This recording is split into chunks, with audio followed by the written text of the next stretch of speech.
Hello ladies and gentlemen, my name is Stefan and welcome to another video. Now today we have something new to talk about. It is Battlefield 1, and yes, if you know, I think you probably know, Battlefield has uploaded a new gameplay footage. It's not really a trailer, it's more of a just footage of the gameplay that would happen in E3.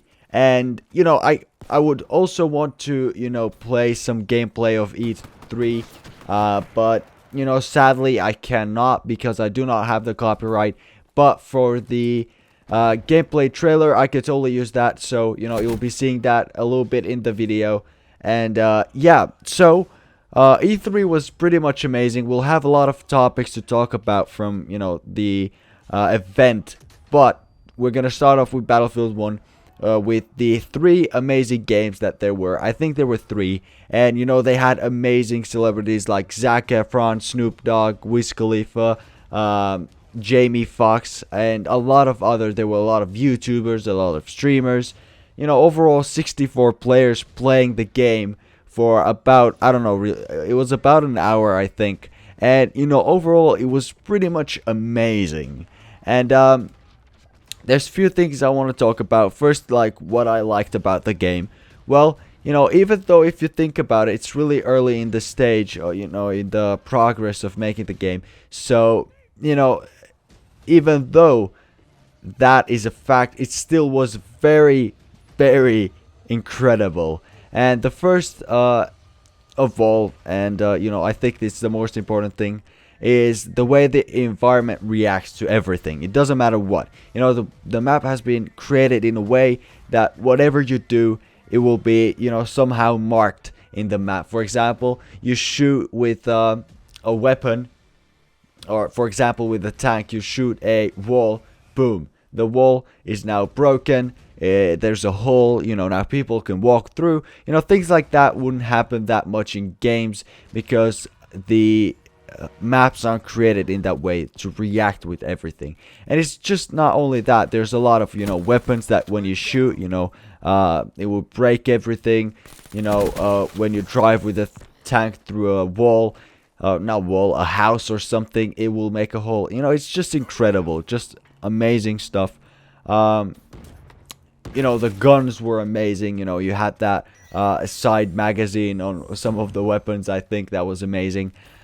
Something else I really loved was the weather, the way it changed all of a sudden. You know, you would walk around, it's sunny, you can see perfectly clear, you're a sniper, you're shooting people from far away, and all of a sudden the weather changes. It is now a bit foggy, it's raining, you know, from the raindrops you can't really see everything, and it's a bit harder for the snipers to do some killing when it's a bit foggy, you can't see that far.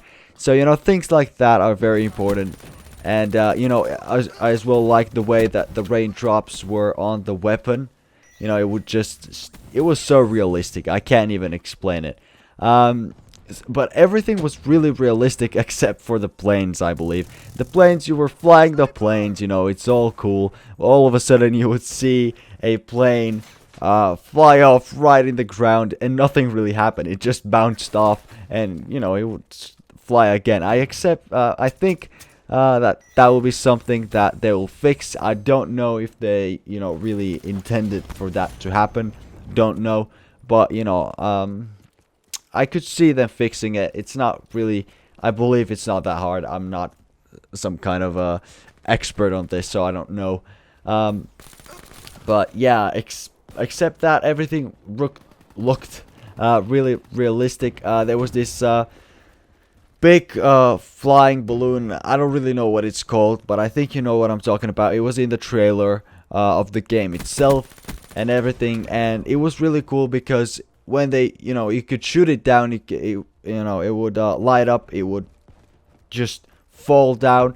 And the most incredible thing was, first of all, it will break all the houses underneath it when it falls, and also it will leave the remains of it, you know, just some frames, metal frames of the ship, and just right there laying, which was really incredible. But yeah, I think that is going to be all for today. As I said earlier, the game is still in the early stage, you know, in the progress of creating the game. and you know, so we can't really judge the game still, even though it looks already amazing. But you know, there'll be a lot of things that they'll fix, a lot of things that they'll add, a lot of things that they'll just make better. And you know, I can't wait to see that, and I can't really wait for new info, for more info, or footage of the game overall, because you know, what I saw was a lot, but I want even more. So you know, I think that is going to be all for today. If you enjoyed, click that like button and subscribe to get notified when I upload new content. And as always, see you next time. But if you remember, we talked about legacy servers in the first episode of Game Changer, and today we have a little update on that. And basically, World of Warcraft legacy servers are more likely to happen now. If you don't know, Blizzard Entertainment had a meeting with Nostaria's team that had the private server for the vanilla World of Warcraft, which was closed down by Blizzard because, you know, they were thinking they made money.